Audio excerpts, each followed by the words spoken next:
Good evening guys, welcome to Lakshya classes.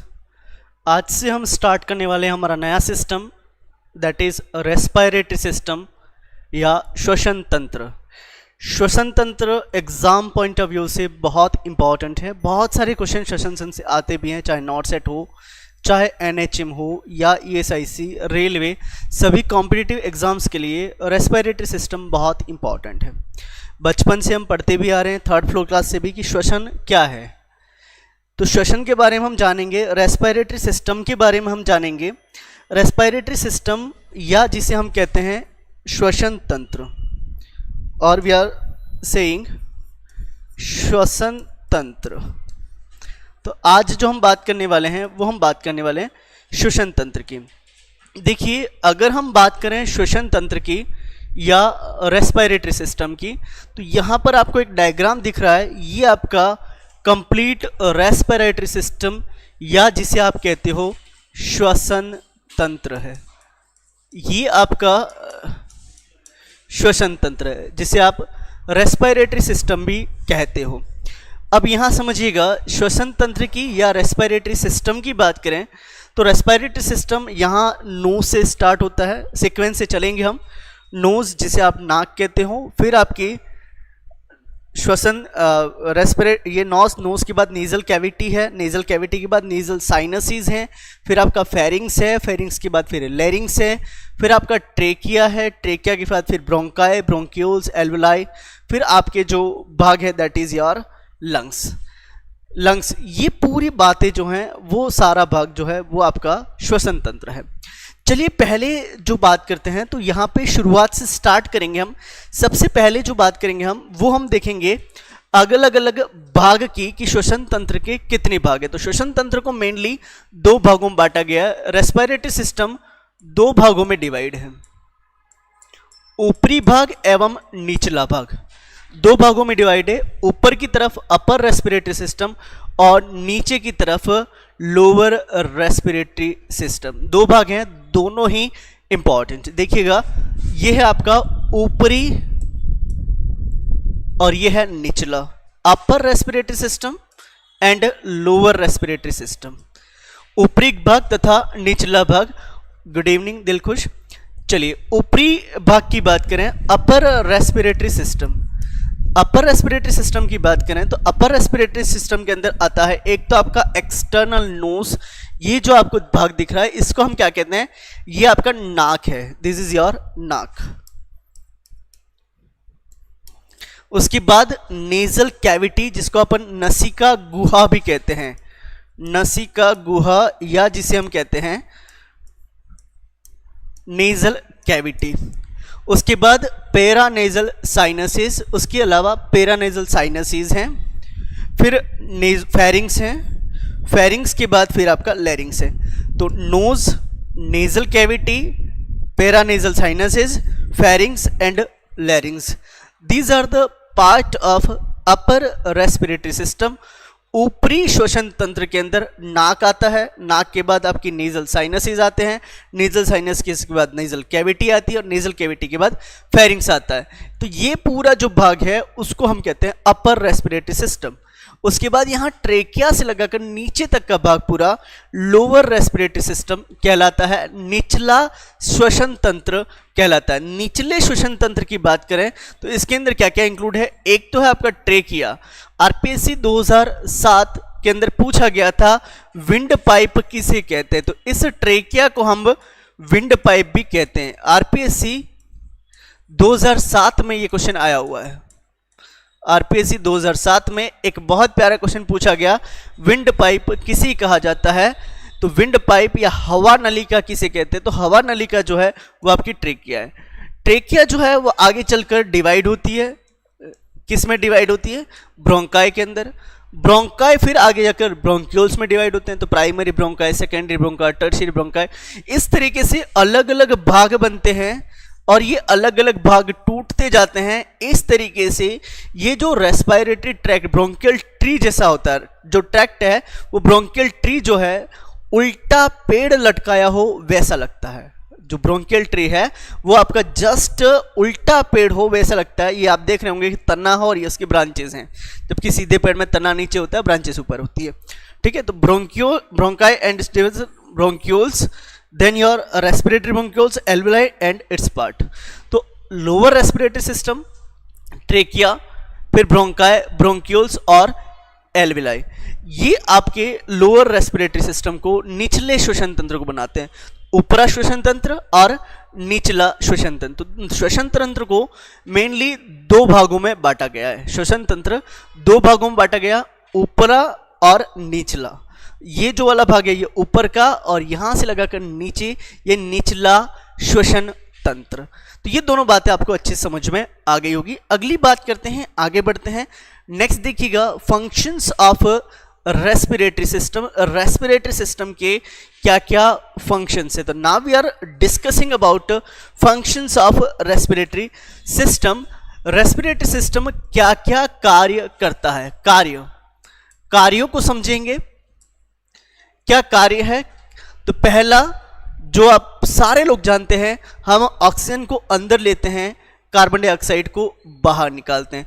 तो sir ये air exchange को करता है, एयर को एक्सचेंज करता है, ऑक्सीजन को अंदर लेता है, कार्बन डाइऑक्साइड को बाहर निकालता है। तो पहला काम है supply the body with oxygen and dispose किसको करता है? CO2 को। CO2 को बाहर निकालता है, ऑक्सीजन को अंदर लेता है। तो सिंपल सी बात, ऑक्सीजन अंदर लेता है और CO2 बाहर निकालता है। ये कार्य किसका है?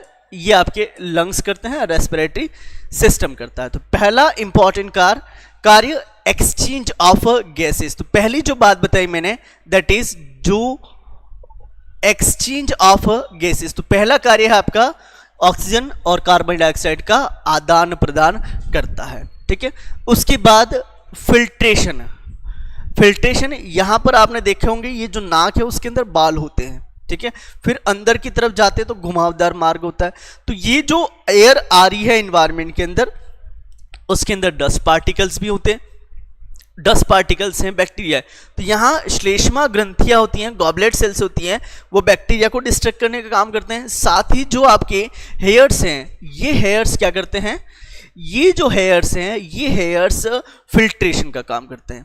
तो यहाँ पर दूसरा कि डस्ट पार्टिकल को फिल्टर करने का काम करते हैं। डस्ट पार्टिकल को फिल्टर करते हैं, डस्ट पार्टिकल हैं। उसके बाद आपके बैक्टीरियाज हैं, इनको फिल्टर करने का काम करते हैं बैक्टीरिया। इसके अलावा तो दूसरा कार्य, पहला एयर एक्सचेंज हो गया, दूसरा जो कार्य हुआ वो क्या है आपका? डस्ट पार्टिकल, बैक्टीरिया, इन सबको एक्सचेंज करने का काम कौन करता है? डस्ट पार्टिकल वगैरह को अंदर जाने से कौन रोकता है? ये आपका नोज है, फिर उसके बाद घुमावदार मार्ग है, बात करेंगे आगे। तो ये काम भी आपका कौन करता है? दैट इज योर श्वसन तंत्र। ये दूसरा कार्य भी करता है। तीसरी जो इंपॉर्टेंट बात है वो कौन सी है? That is produce sound production में मदद करता है। अब बात करें हम साउंड प्रोडक्शन की, तो साउंड प्रोडक्शन, जैसे आप नाक बंद करके बोलते हो, आप क्या कर रहे हो, तो आपकी आवाज चेंज हो जाती है। तो ये जो रेजोनेंस क्रिएट कर रहा है साउंड प्रोडक्शन में, कई बार जुकाम होता है तो जुकाम के बाद हमारी आवाज चेंज हो जाती है। तो ये जो साउंड के वक्त अनुनाद या रेजोनेंस क्रिएट करता है, ये रेजोनेंस क्रिएट करने का काम भी कौन करता है? कई बार कहते हैं ना, आप नाक में क्यों बोल रहे हो, तो आप एक बार नाक बंद करके बोलो तो दैट आवाज, वॉइस जो है वो आपकी चेंज हो जाती है। तो आपको ये भी पता होना चाहिए कि प्रोड्यूस साउंड, और साउंड को प्रोड्यूस करने में आपके पास एक वॉइस बॉक्स है, वॉइस बॉक्स जिसको हम क्या कहते हैं? जिसको हम लैरिंग्स कहते हैं। दैट इज योर लैरिंग्स को हम वॉइस बॉक्स भी कहते हैं, जो कि साउंड प्रोडक्शन का काम भी करता है। और दूसरा रेजोनेंस, ये जो कैविटीज बनी हुई है वो रेजोनेंस क्रिएट करने का काम भी करती है। तो तीसरा जो इंपॉर्टेंट काम हुआ वो है आपका प्रोड्यूस साउंड। पहला, दूसरा और तीसरा। अब clear the body from excess water and heat.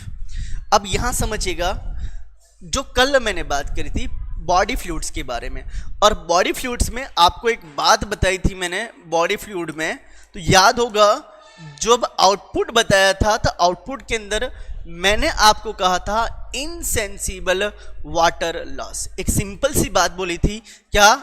Insensible water loss. Insensible water loss किसके द्वारा? तो मैंने कहा था लंग्स के द्वारा और स्किन के द्वारा। लंग्स जो है वो लगभग कितना? 400 से 600 ml, कितना? 400 to 600 ml, 400 से 600 ml लंग्स क्या करते हैं? 400 to 600 ml जो इनसेंसिबल वाटर लॉस है वो ये करते हैं। Is that clear? बोलो भाई, समझ में आया? चलिए, तो यहां पर एक बात समझ में आ गई होगी कि आपका clear the body from excess water and heat. Heat और वाटर जो आपका इनसेंसिबल वाटर लॉस है वो किसके द्वारा होता है? लंग्स के द्वारा। तो तीसरी इंपॉर्टेंट जो बात करी that is insensible water loss. And अगली जो बात that is control your blood pH. Blood की पीएच को रेगुलेट करने का काम कौन करता है? ये भी आपका श्वसन तंत्र करता है। तो regulation of blood pH, regulation of blood pH, blood की जो पीएच है उस ब्लड पीएच को रेगुलेट कौन करता है? तो regulation of blood pH is by your respiratory system. Generally आपने देखा होगा जो हमारी पीएच होती है ब्लड की, कितनी होती है? PH of blood, anyone have idea? PH of blood, pH that is 7.35 to 7.45, ये आपकी ब्लड की पीएच है।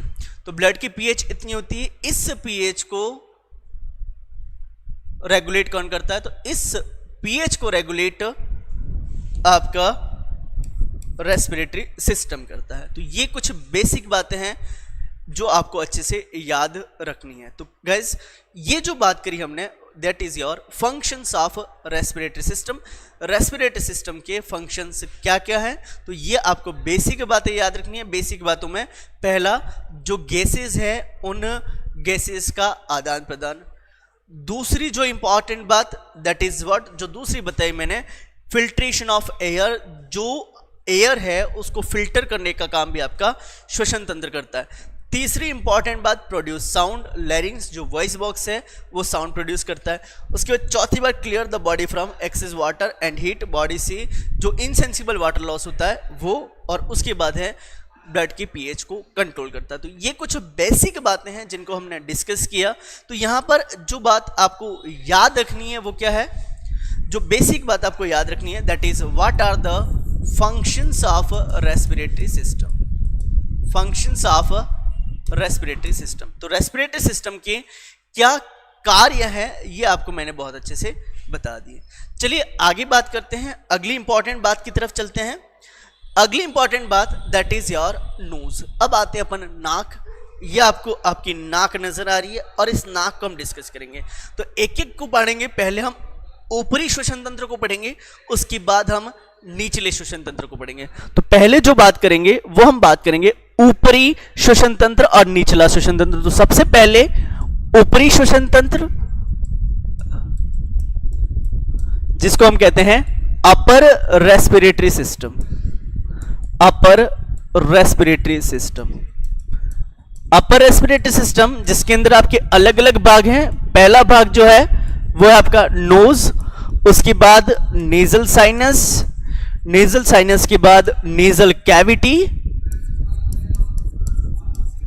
तो बच्चों नेजल कैविटी, और नेजल कैविटी के बाद जो बात करेंगे वो हम बात करेंगे फेरिंग्स की। तो ये कुछ बातें, और फेरिंग्स के बाद अंतिम बात जो अपर रेस्पिरेटरी सिस्टम में होगी वो होगी लैरिंग्स की। तो ये 5 भाग हैं जो इंपॉर्टेंट है। सबसे पहले नोज की बात करते हैं। नोज जो है ये आपकी nose, this is your nose. और नोज की बात करें तो नोज जो है उसके अंदर ये बाहरी भाग है जिसको अपन बोलते हैं एक्सटर्नल नॉस्ट्रिल्स। एक्सटर्नल नॉस्ट्रिल्स, इस नॉस्ट्रिल्स का काम क्या है? एक्सटर्नल नॉस्ट्रिल्स के अंदर यहां पर हेयर पार्टिकल्स होते हैं। देयर इज हेयर पार्टिकल, ये आपके हेयर पार्टिकल्स हैं। This is your hair particles. और हेयर पार्टिकल्स के अंदर आपको याद रखना है ये हेयर पार्टिकल्स क्या करते हैं? तो इन हेयर पार्टिकल्स का काम है filtration of air, filtration of air. Air को फिल्टर करने का काम कौन करता है? तो एयर को फिल्टर करने का काम ये करते हैं। बात समझ में आ गई होगी आपको। तो filtration of air is done by your, ये जो फिल्ट्रेशन है वो आपका इसके द्वारा किया जाता है। तो ये बात आपको अच्छे से क्लियर हो गई होगी। अगली बात सुनिएगा। तो अब दूसरी बात, नोज किस से मिलकर बनी होती है? नोज जो है वो एक तो बोन से मिलकर बनी होती है और एक कार्टिलेज से मिलकर बनी होती है। अब नोज के अंदर कौन कौन सी बोन होती है, कौन कौन सी कार्टिलेज होती है? तो नोज में अगर हम बात करें बोन की बात करें तो there is a nasal bone, एक तो आपकी फ्रंटल बोन, ये आपकी फ्रंटल बोन है, उसके बाद नेजल बोन है और उसके बाद मैक्सिला। तो frontal, nasal and maxilla. Frontal bone एक तो है आपकी फ्रंटल बोन, उसके बाद है आपकी नेजल बोन, और तीसरी जो है दैट इज योर मैक्सिला। तीसरी जो है वो है आपकी मैक्सिला। तो frontal bone, nasal bone and maxilla, these are the three part. ये तीन बोन मिलके, फ्रंटल आपकी ये रही, फिर नेजल बोन और फिर मैक्सिला। तो तीन बोन मिलके नोज का फॉर्मेशन करती है। नाक का फॉर्मेशन तीन बोन तीन कार्टिलेज, तीन बोन तीन कार्टिलेज। अब तीन कार्टिलेज कौन कौन सी है? तो बोन के बाद तीन आपकी कार्टिलेज हैं। तीन cartilage, septal cartilage, then lateral cartilage and ये जो आपका उभरा भाग नजर आ रहा है that is your alar cartilage. तो तीन कार्टिलेज हो गई। कौन कौन सी? एक तो है आपकी सेप्टल कार्टिलेज जो नेजल सेप्टम का फॉर्मेशन करती है। सेप्टल कार्टिलेज जो नेजल सेप्टम का फॉर्मेशन करती है, nasal septum, nasal septum is that, and this nasal septum is slightly deviate toward right. ये जो नेजल सेप्टम है वो हल्का सा डेविएट होता है, किस तरफ बच्चों? राइट की तरफ डेविएट होता है। और जब नेजल सेप्टम राइट की तरफ डेविएट होता है तो ये जो नॉस्ट्रिल से, ये नॉस्ट्रिल से बड़ा होता है। लेफ्ट नॉस्ट्रिल जो है वो बड़ा होता है as compare to right nostril. Left nostril right nostril से बड़ा है। Left nostril is greater than right nostril. इसलिए आपने देखा होगा राइस ट्यूब जो है वो पहले हम लेफ्ट नॉस्ट्रिल के अंदर डालते हैं, क्योंकि आपका लेफ्ट नॉस्ट्रिल बड़ा होता है। क्यों बड़ा होता है? क्योंकि ये सेप्टम जो है वो हल्का सा किस तरफ डेविएट है? Nasal septum is slightly deviate toward right. तो बच्चों ये बात भी आपको अच्छे से समझ में आ गई होगी। अगली बात करते हैं। तो septal cartilage, then your lateral cartilage, lateral cartilage, और उसके बाद है जो ये फूली हुई नजर आ रही है जिसको हम बोलते हैं LR cartilage. This is your alar cartilage, LR cartilage. तो यहां पर septal cartilage, lateral cartilage and LR cartilage, तीन कार्टिलेज हैं, septal, lateral and LR cartilage. तीनों आपको अच्छे से याद रखनी है, इसको आपको गलत नहीं करना है। तो अब यहां पर आपको तीन बातें बताई। एक तो आपको दो कार्टिलेज की बात करें, तीन कार्टिलेज और तीन आपकी बोन। तो कुल मिला के नाक जो है आपकी वो किससे मिलकर बनी होती है? एक तो अस्थि और एक उपास्थि। अस्थि मतलब बोन, उपास्थि मतलब कार्टिलेज। अस्थि के अंदर तीन अस्थियां बताई मैंने। एक तो आपका फ्रंटल बोन है ये वाली, उसके बाद मैक्सिला है और तीसरी नेजल है। तीन तो आपकी हो गई क्या? This three are your bone. और तीन कार्टिलेज, तीन कार्टिलेज कौन से थी? तो एक तो जो सेप्टा का फॉर्मेशन करती है उसको सेप्टल कार्टिलेज बोलते हैं, जो लेटरल साइड का फॉर्मेशन करती है उसको लेटरल कार्टिलेज बोलते हैं, और ये जो उभरी हुई सतह है जो गुस्से में हम फुला लेते हैं, this is called your alar cartilage. ये एलआर कार्टिलेज है and this alar cartilage is formed by, ये एलआर कार्टिलेज जो है वो किससे बनी होती है? तो it is formed by hyaline cartilage. ये आपकी हाइलाइन कार्टिलेज से बनी हुई है, ये आपकी हाइलाइन कार्टिलेज से बनी हुई है। तो इस बात को भी आप अच्छे से याद रखेंगे बच्चों, तो ये आप गलत नहीं करेंगे। तो पहली जो स्ट्रक्चर देखी that is your nose. Nose के अंदर हेयर्स होते हैं और ये क्या काम करते हैं? इनका काम फिल्ट्रेशन का है। इनका मेन फंक्शन क्या है? फिल्ट्रेशन। चलिए अगली बात की तरफ चलते हैं। दिस इज योर नोज, ये आपका नोज है, ठीक है। तो कार्टिलेज, एक तो बोन है, फिर कार्टिलेज है। साइनस की बातें हम आगे करने वाले हैं। चलिए समझते हैं फंक्शंस ऑफ नोज, नोज के क्या क्या कार्य है। तो अगर हम बात करें फंक्शंस ऑफ नोज की, नाक के कार्यों की बातें करें, तो फंक्शंस ऑफ नोज में जो पहला कार्य है दैट इज ब्रीदिंग, जिसे हम श्वसन भी कहते हैं। उसके बाद जो आपकी एयर अंदर जा रही है वो एयर गर्म भी हो सकती है, वो एयर ठंडी भी हो सकती है।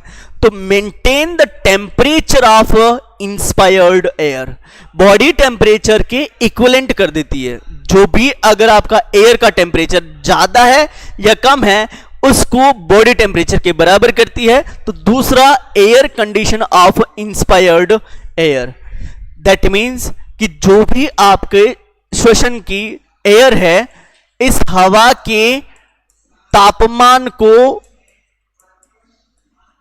रेगुलेट करती है। हवा के तापमान को रेगुलेट करने का काम कौन करता है? तो इस हवा के तापमान को रेगुलेट करने का काम भी आपकी नाक करती है।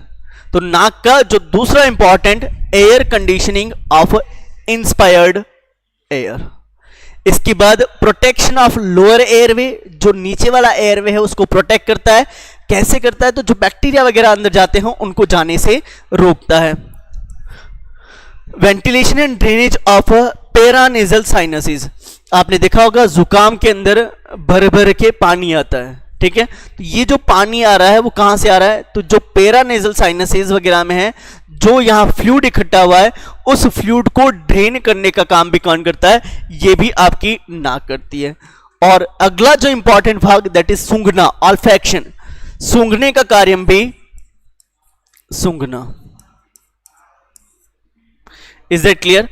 उसके अलावा नेजल रेजिस्टेंस बता ही दिया मैंने, क्योंकि ये छोटी सी जगह है तो एयर यहीं से होके जाती है तो रेजिस्टेंस भी डेवलप होता है। वोकल रेजोनेंस, वोकल रेजोनेंस बात आपको अच्छे से पता है, जब नाक को बंद करके बोलोगे तो आवाज जो है वो आपकी अलग होगी। तो ये जो है vocal resonance and nasal reflexes like sneezing, छींकना है। तो ये सारे जो हैं दीज आर द व्हाट, ये सारे आपके कुछ इंपॉर्टेंट कार्य है किसके? श्वसन तंत्र के। तो श्वसन तंत्र के क्या कार्य हैं ये भी हमने डिस्कस कर लिया। तो ये बात आप अच्छे से ध्यान रखेंगे, इसको गलत नहीं करेंगे बच्चों। तो हमने फिलहाल बात करी नाक की। नाक में आपको कैसे किससे बनती है? बोन और कार्टिलेज से बनती है। कौन सी बोन होती है, कौन सी कार्टिलेज होती है, ये मैंने लिख दिया था। और क्या कार्य है श्वसन तंत्र के, ये भी बातें हमने कर ली। चलिए बच्चों अब आगे की तरफ बढ़ते हैं, अगले इंपॉर्टेंट फंक्शन की तरफ चलते हैं, इंपॉर्टेंट पार्ट की तरफ चलते हैं, and that is your what? Nasal sinuses. अब जो बात करेंगे नेजल साइनसेस कह दो या एक शब्द और है paranasal sinuses. Paranasal sinuses, PNS. एक शब्द और that is paranasal sinuses. Paranasal sinuses क्या है?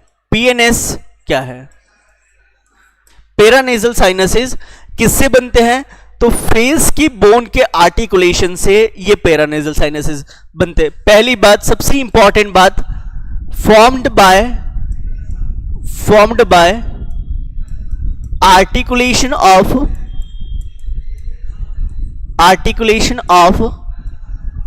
Facial bone.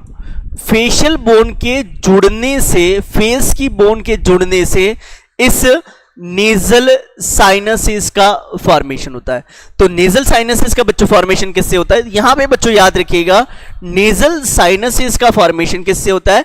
तो आर्टिकुलेशन ऑफ फेशियल बोन, जो फेस की बोन है, इस फेस की बोन के आर्टिकुलेशन से पैरानेजल साइनसेस का फॉर्मेशन होता है। तो ये बात अब अच्छे से याद रखेंगे। अब दूसरी बात, तो इन बोन के जुड़ने से क्या बन गया? पैरानेजल साइनस बन गए। इन साइनसेस के अंदर जनरली क्या भरा रहता है? तो इन साइनसेस के अंदर हवा भरी रहती है। और इसी की वजह से आपको इस स्कल का वेट नहीं लगता है। लाइटन द स्कल मतलब स्कल को हल्का करने का काम, इस भाग को हल्का करने का काम कौन करता है? That is your paranasal sinuses. और पैरानेजल साइनसेस के अंदर आपको याद रखना है क्या? That is this is your air filled cavity. ये आपकी एयर फिल्ड कैविटी है, एयर फिल्ड कैविटी। और ये आपकी एयर फिल्ड कैविटीज जो है, इन एयर फिल्ड कैविटीज के अंदर इनका प्रमुख कार्य क्या है? Lighten the skull. Lighten the skull मतलब स्कल को हल्का करने का काम करते हैं, हल्का करने का, वजन नहीं लगने देते। ये जो स्कल है इसका हमें बिल्कुल भी वजन नहीं लगता है, और उसके लिए आपके जिम्मेदार कौन है? That is your nasal sinuses. ये जो नेजल साइनसेस है वो जिम्मेदार है। And inflammation of nasal sinuses is known as sinusitis. Sinusitis का मतलब क्या है? Inflammation of nasal sinuses, inflammation of nasal sinuses. इस नेजल साइनस के अंदर अगर इन्फ्लामेशन हो जाए तो उसको अपन क्या बोलते हैं? साइनोसाइटिस। ये भी आपके लिए एक वर्ड, एक टर्म जो कि कई बार एग्जाम में पूछ लेते हैं। और कोविड के अंदर आपने देखा होगा कई पेशेंट्स के अंदर म्यूकरमाइकोसिस हुआ, और म्यूकरमाइकोसिस के अंदर मेनली कौन अफेक्ट हुआ? तो यही नेजल साइनसेस आपके म्यूकरमाइकोसिस के अंदर अफेक्ट हुए थे।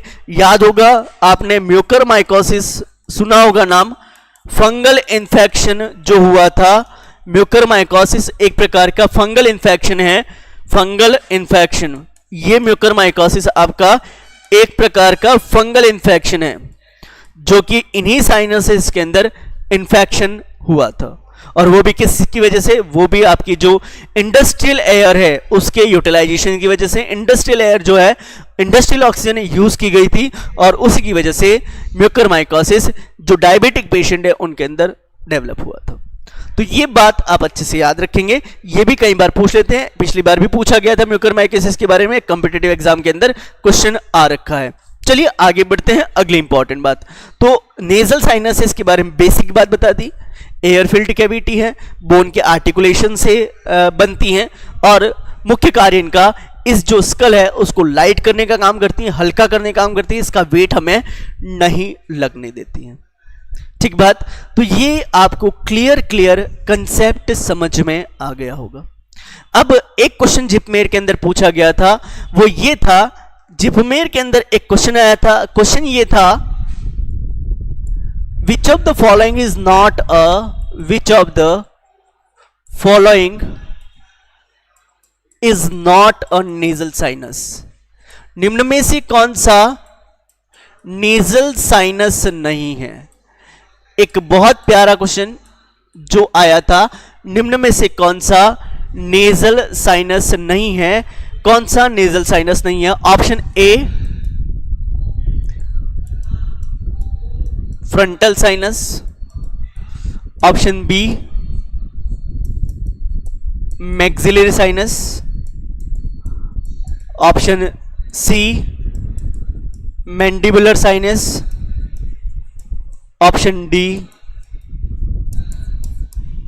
Ethmoid sinus.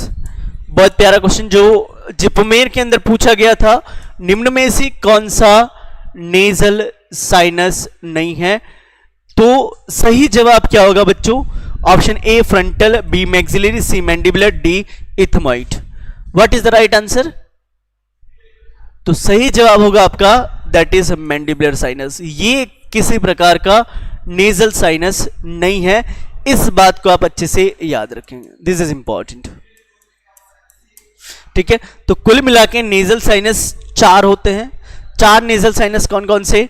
F M S E, F M S E. F for frontal sinus, M for maxillary sinus,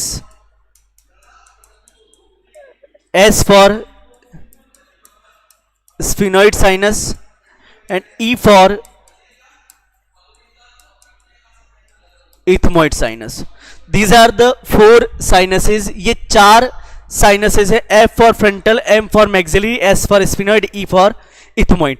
these are the 4 sinuses, ये 4 साइनसेस हैं जो बहुत ज्यादा इंपॉर्टेंट है, जो कि पूछे जाते हैं। Frontal, maxillary, mandibular, sorry sphenoid और इथमोइड, FM से याद रखेंगे तो ये ट्रिक आपके बहुत ज्यादा काम आने वाली है। तो दीज आर द 4 साइनसेस। अगली बात समझिएगा, ये आपके नेजल साइनसेस हैं। देखिएगा जो ये बने हुए हैं, this is your frontal sinus, ये दिख रहे हैं जो हेड पर, यहां पर जो साइनसेस बने हुए हैं, this is your frontal sinus. उसके बाद ये जस्ट आंख के नीचे इथमोइड बोन है ये, और यहां पर आपके ethmoid sinus, this is your ethmoid. उसके बाद ये जो दिख रहे हैं that is your maxillary sinus.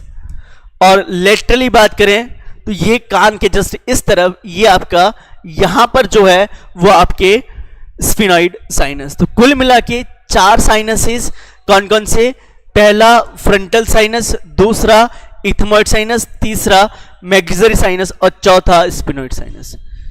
चारों इंपॉर्टेंट है। These are the 4 sinuses.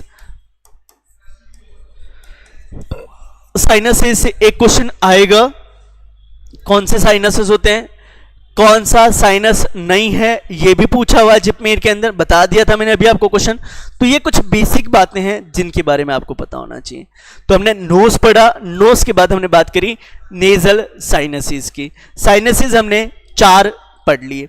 अब आगे की तरफ बढ़ते हैं। नेक्स्ट देखिएगा, ये आपके कुछ फंक्शंस हैं पेरानेजल साइनसेस के, जैसे आपका humidifying and warming inspired air, जो बात करी थी हमने कि जो एयर है उसका टेम्परेचर को रेगुलेट करते हैं, रेगुलेशन ऑफ इंट्रानेजल प्रेशर। और घुमावदार मार्ग है, सरफेस एरिया को बढ़ाते हैं ताकि ज्यादा से ज्यादा ऑल्फेक्शन, सूंघने का काम हो सके। लाइटनिंग द स्कल, मेन काम लाइटनिंग द स्कल, स्कल को हल्का करने का काम करते हैं। इसके अलावा रेजोनेंस क्रिएट करते हैं, शॉक एब्जॉर्वर है, एंड फेस ग्रोथ में, फेशियल ग्रोथ में मदद करते हैं। तो these are your functions of paranasal sinuses. Paranasal sinuses के ये कुछ बेसिक फंक्शन है। मेनली आपको याद रखना है, हवा भरी होने के कारण ये वजन को कम करते हैं, वजन को कम करते हैं। चलिए ये बात आप अच्छे से याद रखेंगे, इसको गलत नहीं करेंगे। आगे बढ़ते हैं, अगली इंपॉर्टेंट बात की तरफ चलते हैं। अगली इंपॉर्टेंट बात है हमारे लिए, दैट इज नेजल कैविटी। अब जो बात करेंगे नोज, नोज के बाद साइनसेस, अब आते हैं नोज और फेरिंग्स के बीच की जो योजक कड़ी है, इनको जोड़ने वाली कड़ी है। ये फेरिंग्स है आपका, ये नोज है, इन दोनों को बीच की जो जोड़ने वाली लेयर है, कैविटी है, उसको अपन बोलते हैं नेजल कैविटी। ठीक है, तो बच्चों समझिएगा, दिस इज योर नोज, ये आपकी नोज है और ये फेरिंग्स है, और इनके बीच का भाग, ये जो बीच का भाग है, दिस इज, ये आपका नेजल कैविटी है। दिस इज नेजल कैविटी, नसिका गुहा जिसे कहते हैं। हिंदी में अगर बात करें तो हिंदी में इसको क्या कहते हैं, नसिका गुहा, नसिका गुहा। दिस इज योर नसिका गुहा, इसे नसिका गुहा भी कहा जाता है। नेजल कैविटी के 2 भाग हैं, एक है ऑल्फैक्टिक रीजन, दूसरा है रेस्पिरेटरी रीजन। समझिएगा, ऑल्फैक्टिक रीजन जो अपर 1/3 पार्ट है, अपर 1/3 पार्ट है, ये ऊपर का 1/3 भाग, ये आपका ऑल्फैक्टिक रीजन है, और नीचे का 2/3 भाग, दिस इज, ये जो 1/3 पार्ट है, दिस इज योर ऑल्फैक्टिक रीजन, ये आपका ऑल्फैक्टिक रीजन है। जबकि नीचे का जो 2/3 भाग है, this is your 2/3 part, that is your respiratory reason, ये आपका रेस्पिरेटरी रीजन है, श्वसनीय भाग, और ये सूंघने वाला भाग। इस ऑल्फैक्टिक रीजन का काम है सूंघना, सूंघना, जबकि इसका काम है श्वसन करना। इसका काम है आपका श्वसन। तो ये बात आपको समझ में आ गई होगी। अब आगे बढ़ते हैं, अगली बात को सुनिएगा। तो मैंने सिंपल सी बात करी आपको कि नेजल साइनस, नेजल कैविटी, ये आपको नजर आ रही होगी नेजल कैविटी, ये नोज है और ये आपकी फेरिंग्स है, ठीक है, और इसके बीच ये जो भाग नजर आ रहा है ये आपकी nasal cavity. Is that clear? अब यहां पर मैंने बताया ऊपर का जो भाग है दैट इज योर ऑल्फैक्टिक रीजन। ये जो हार्ड पैलेट है, दिस हार्ड पैलेट सेपरेट, ये जो हार्ड पैलेट है वो क्या करता है, ये जो हार्ड पैलेट है वो सेपरेट करता है किसको, नेजल कैविटी और ओरल कैविटी को। तो यहां पर एक बात ध्यान रखेंगे, what is the function of, ये पैलेट जो है वो क्या करता है, separate nasal cavity and oral cavity. Nasal cavity और ओरल कैविटी को सेपरेट करने का काम कौन करता है, दैट इज योर पैलेट। जो पैलेट है वो इसको सेपरेट करने का काम करता है। तो ये बात भी आप अच्छे से याद रखेंगे, इसको भी आप गलत नहीं करेंगे। चलिए आगे बढ़ते हैं। अब यहां समझिएगा, ये जो नेजल कैविटी है इसके अंदर ये घुमावदार मार्ग होते हैं, ये आपको नजर आ रहे होंगे घुमावदार मार्ग। जिगजैग मोशन के अंदर ये जो मार्ग होते हैं, एक सिंगल मार्ग को हम मीटर्स बोलते हैं, एक सिंगल मार्ग को अपन बोलते हैं meatus, and group of meatus is called conchae. Group of meatus is called conchae. जब बहुत सारे घुमावदार मार्ग हो, जब बहुत सारे घुमावदार मार्ग हो तो इसको हम बोलेंगे क्या, कॉन्की। तो यहां पर तीन नेजल कॉन्की हैं, एक सुपीरियर नेजल कॉन्की, एक मिडल नेजल कॉन्की और एक इंफीरियर नेजल कॉन्की। तो this is your superior nasal conchae, this is your middle nasal conchae और ये आपका इंफीरियर नेजल कॉन्की। और यही कॉन्की आगे चलकर इंटरनल नेयर्स के रूप में दो ओपनिंग आपके फेरिंग्स के अंदर होती है, ठीक है, फेरिंग्स के अंदर इंटरनल नेयर्स के रूप में दो ओपनिंग होती है। Is that clear? तो ये कहां ओपन होते हैं, फेरिंग्स के अंदर। तो नोज और फेरिंग्स को जोड़ने वाला कौन है, that is your nasal cavity. Nasal cavity में कौन सा टिश्यू पाया जाता है, तो नेजल कैविटी के अंदर स्यूडोस्टेटिफाइड सिलिएटेड कॉलमनार एपिथेलियम होता है। टिश्यू कौन सा होता है, तो इस nasal cavity is lined by which tissue, nasal cavity lined by स्यूडोस्टेटिफाइड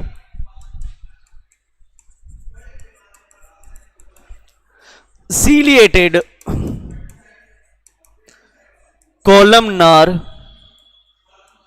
epithelium, pseudostratified ciliated columnar epithelium कहां प्रेजेंट होता है, that present in your, ये प्रेजेंट होता है आपके कहां पर, तो ये प्रेजेंट होता है आपकी पूरी नेजल कैविटी के अंदर, नोज के अंदर, फेरिंग्स के अंदर और ट्रेकिया के अंदर। तो इस पूरे भाग के अंदर आपका कौन सा टिश्यू है, दैट वन। और ये आपके सिक्रीशंस को बाहर निकाल, सीलिया होते हैं तो सिक्रीशंस को बाहर निकालने का भी काम करता है। तो बच्चों ये बात भी आपको समझ में आ गई होगी, नेजल कैविटी जिसके अंदर दो भाग, ऊपर वाला भाग ऑल्फैक्शन का काम करता है 1/3, नीचे वाला जो 2/3 पार्ट है वो किसका काम करता है, वो आपके रेस्पिरेटरी रीजन है। इसके अंदर घुमावदार मार्ग होते हैं और इस घुमावदार मार्ग, जो घुमावदार मार्ग है वो भी आपके क्या करते हैं, ह्यूमिडिफिकेशन ऑफ एयर, एयर को ह्यूमिडिफाइड करने का काम करता है। ह्यूमिडिफिकेशन ऑफ एयर कौन करता है, तो ये आपकी नेजल कैविटी करती है। अब यहां पर बहुत प्यारा क्वेश्चन बनता है, क्या बनता है वो बता देता हूं आपको। यहां पर एक बहुत प्यारा क्वेश्चन बनता है जो पूछा जाता है अक्सर, ये देखिएगा, that is your choanal atresia. RRB 2019 के अंदर पूछा गया था। रेलवे रिक्रूटमेंट बोर्ड ने 2019 में एक क्वेश्चन पूछा था, what do you mean by the choanal atresia. Choanal atresia क्या है, यह क्वेश्चन आया हुआ है। कोएनल एट्रेसिया क्या है, तो कई बार स्टूडेंट एनल समझ के जवाब दे देते हैं जो रिलेवेंट टू एनस होता है, बट ऐसा नहीं है। Congenital blockage of your nasal cavity. ये नोज है और ये फेरिंग्स है, उसके बीच में ये ब्लॉक है। या तो ये ब्लॉक बोन की वजह से होगा, overgrowth of bone, bone overgrowth है, या फिर मेम्ब्रेन की वजह से। तो congenital blockage of nasal cavity is known as choanal atresia. Is that clear? तो यहां पर याद रखनी है, कोएनल एट्रेसिया का मतलब क्या है? तो कंजेनाइटल ब्लॉकेज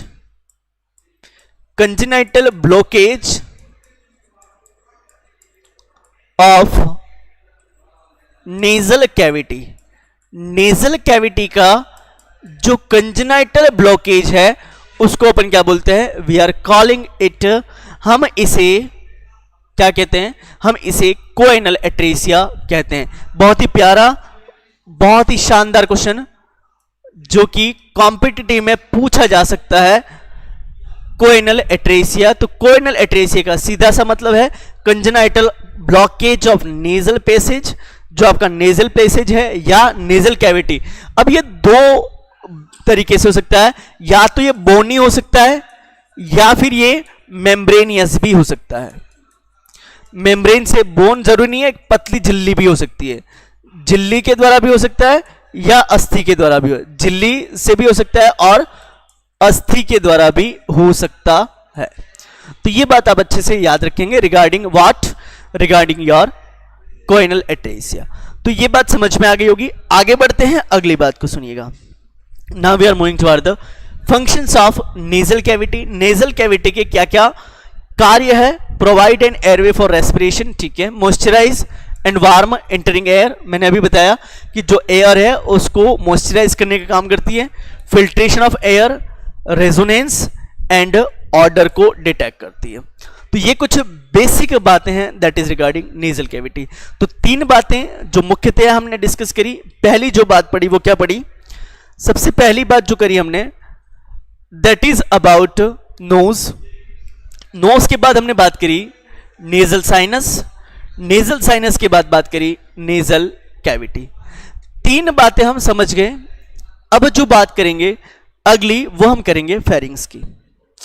समझिएगा, अगली इंपॉर्टेंट बात की तरफ चलते हैं, that is your pharynx. Pharynx जिसे हाउस ऑफ टॉन्सिल्स भी कहा जाता है। क्या कहते हैं इसे? इसे कहते हैं हाउस ऑफ टॉन्सिल्स।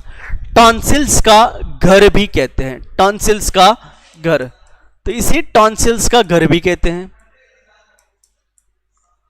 अब समझिएगा, nasal cavity opens into pharynx. Nasal cavity जो है वो आपकी फेरिंग्स के अंदर ओपन होती है। This is your pharynx. Pharynx की जो लोकेशन है वो आपकी C1 से लगाकर C6 तक, ये फेरिंग्स इसी बीच पाई जाती है। ये लोकेशन है फेरिंग्स, ये वाला आपका नोज के पीछे नेजोफेरिंग्स, ओरल कैविटी के पीछे oropharynx. C1, C2, C3, C4, C5 and C6। C1 से लगाकर C6 तक, C1 से C6 तक जो पाया जाता है वो है आपकी क्या? फेरिंग्स। ये आपकी फेरिंग्स है। This is your pharynx, right. Length of pharynx 12 से 14 सेंटीमीटर लेंथ होती है। लेंथ 12 से 14। C1 से C6 that is location of pharynx. Location किस जगह पर? तो C1 से लगाकर C6 तक। अब यहां समझिएगा, C1 जो है ये जो भाग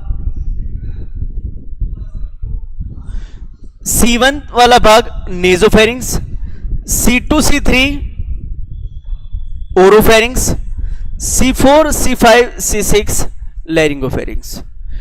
नोजोफेरिंग्स, ओरोफेरिंग्स एंड लैरिंगोफेरिंग्स। तीन बातें बताई, नेजोफेरिंग्स, ओरोफेरिंग्स एंड लैरिंगोफेरिंग्स। कहां कहां?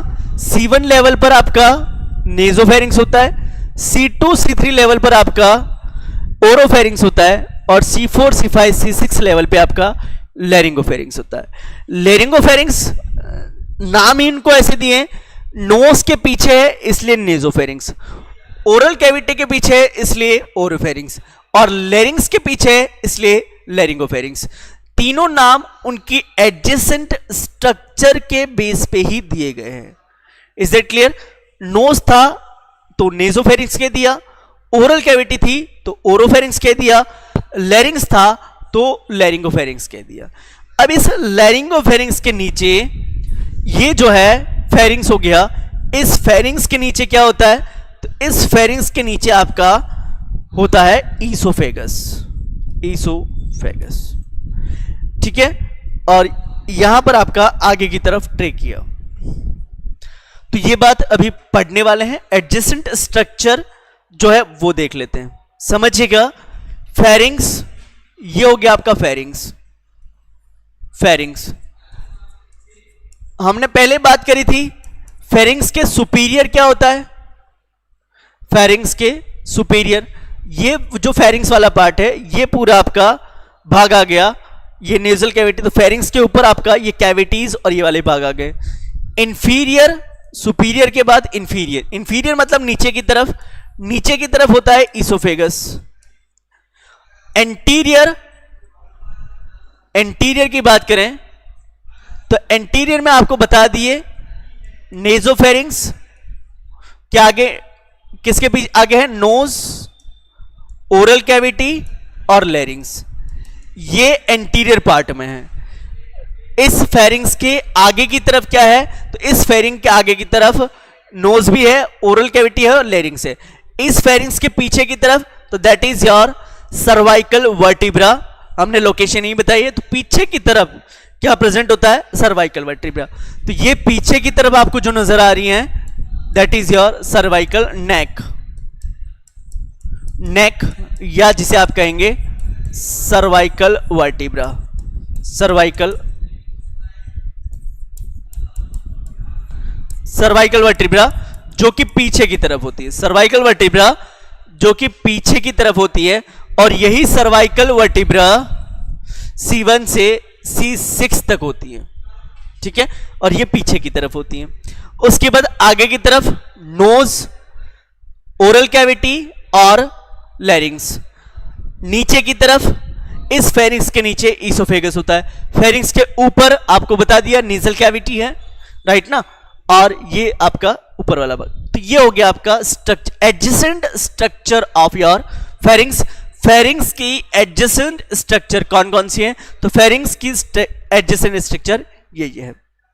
चलिए आगे बढ़ते हैं। तो कुछ बेसिक बातें आप देख रहे हैं, देखो नेजोफेरिंग्स, जो ये नोज है और नोज के जस्ट पीछे ये आपको नजर आ रहा है, ये पूरा भाग आपका नेजोफेरिंग्स। ओरोफेरिंग्स, अभी कहा था मैंने, ओरल कैविटी, ये आपकी ओरल कैविटी है, और इस ओरल कैविटी में आपको जो नजर आ रहा है this is your oropharynx. Then laryngopharynx, या जिसे आप क्या कहते हो? हाइपोफेरिंग्स, हाइपोफेरिंग्स, या इसे हम कहते हैं लैरिंगोफेरिंग्स। दिस इज योर, ये आपका लैरिंगोफेरिंग्स है। और लैरिंगोफेरिंग्स की बात करें बच्चों, तो लैरिंगोफेरिंग्स में आपको क्या याद रखना है? सिंपल सी बात, और वो सिंपल सी बात क्या है? जो लैरिंग्स है, आपको आगे की तरफ लैरिंग्स नजर आ रहा होगा, ये जो लैरिंग्स है, इस लैरिंग्स के जस्ट पीछे ये आपको दिख रहा है लैरिंग्स, जिसे हम वॉइस बॉक्स कहते हैं। इसके अंदर ये वाला जो भाग है ये दैट इज योर, और उसके नीचे की तरफ देख रहे हो आप ईसोफेगस। तो आपको तीनों बातें समझ में आ गई होगी, नोज से नेजोफेरिंग्स, ओरल कैविटी से ओरोफेरिंग्स, और लैरिंग्स से लैरिंगोफेरिंग्स। अब यहां समझिएगा, nasopharynx is a part of respiratory system, but oropharynx and hypopharynx this is the part of digestive system. ये आपके डाइजेस्टिव सिस्टम के भाग है, डाइजेस्टिव सिस्टम। और इसी ओरोफेरिंग्स में फेरिंजियल एंड लिंगुअल टॉन्सिल्स होते हैं। कौन से? एडिनोइड टॉन्सिल्स, इसके अंदर होते हैं आपके adenoid tonsils, laryngeal tonsil and pharyngeal tonsil. Tonsils जो हैं वो आपके इसी डाइजेस्टिव वाले पार्ट में होते हैं। अब दूसरी इंपॉर्टेंट बात, दैट इज व्हाट, नेजोफेरिंग्स के अंदर रेस्पिरेटरी का भाग है, तो टिश्यू कौन सा है, स्यूडोस्ट्रेटिफाइड सीलिएटेड कॉलमनार एपिथेलियम। कौन सा टिश्यू पाया जाता है, स्यूडोस्ट्रेटिफाइड सीलिएटेड कॉलमनार एपिथेलियम।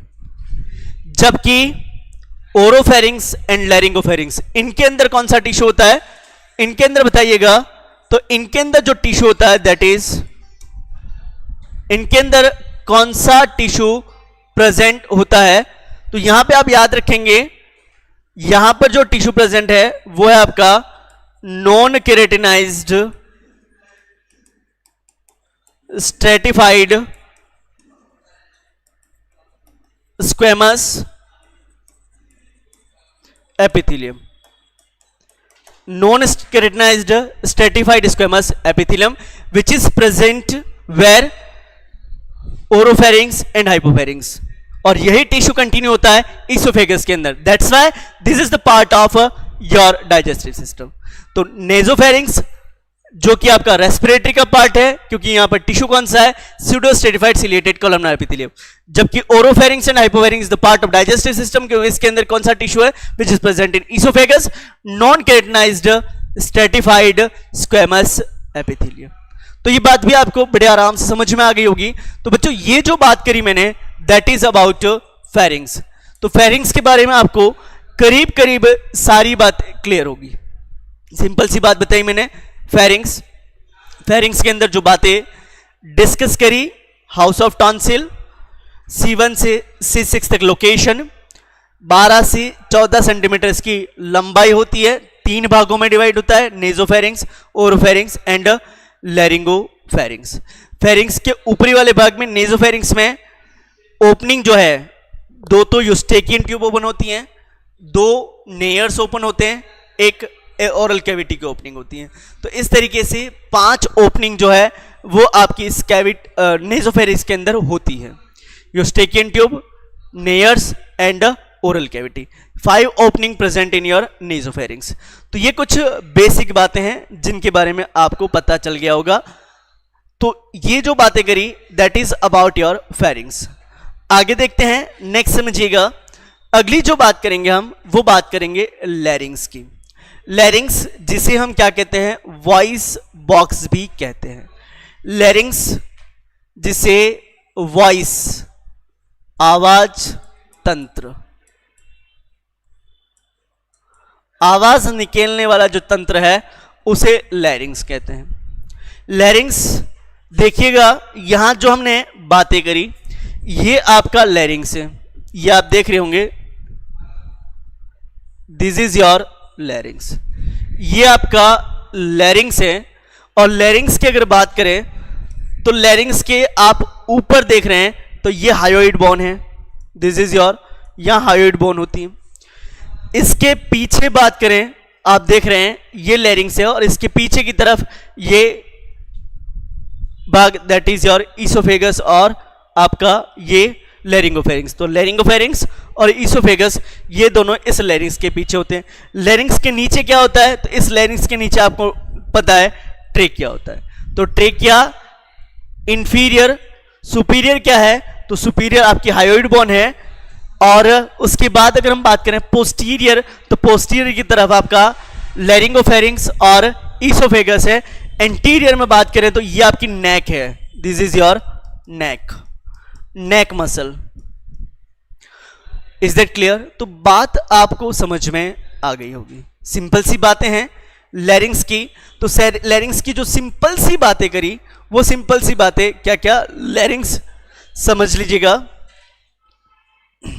तो लैरिंग्स के बारे में, वॉइस बॉक्स, एंटीरियर क्या था, नेक मसल्स थी। पोस्टीरियर क्या था, पोस्टीरियर वाले भाग में आपका दैट इज पीछे की तरफ बात करें तो एक तो था आपका oesophagus and laryngopharynx, laryngopharynx. Pharynx. उसके बाद बात करें हम superior, that is your hyoid bone, और इंफीरियर, सुपीरियर के बाद inferior, that is your trachea. तो this is the adjacent structure of larynx. Larynx की एडजेसेंट स्ट्रक्चर कौन कौन सी है? तो ये जो बातें हैं, ये जो पढ़ा हमने, ये हमने बातें करी एडजेसेंट स्ट्रक्चर ऑफ लैरिंग्स। लैरिंग्स कुल मिला के 9 कार्टिलेज से मिलकर बना होता है। लैरिंग्स इज फॉर्म्ड बाय 9 कार्टिलेज। उसमें पेयर्ड 3 है और अनपेयर्ड 3 है। तो 3 पेयर्ड का मतलब 2, 3 × 2 = 6, ठीक है। उसके बाद अनपेयर्ड 3 × 1 = 3। तो कुल मिला के 9 कार्टिलेज प्रेजेंट होती हैं लैरिंग्स के अंदर। 9 कार्टिलेज के नाम बताइएगा। अगर हम बात करें नेम की, नेम, तो paired cartilage versus unpaired. Paired मतलब जो युग्म होती हैं। अनपेयर्ड की बात करेंगे पहले। अनपेयर्ड कार्टिलेज जो है वो है आपकी thyroid, then your cricoid and epiglottis. This is your unpaired cartilage. Paired की बात करें, पेयर्ड तो that is arytenoid, corniculate, corniculate and cuneiform, cuneiform. These are the 3 unpaired cartilage. ये पेयर्ड है, एरिटिनॉइड, कॉर्निकुलेट एंड क्यूनिफॉर्म। ये paired है, unpaired, thyroid, cricoid, epiglottis. ये तीनों आपकी अनपेयर्ड कार्टिलेज है।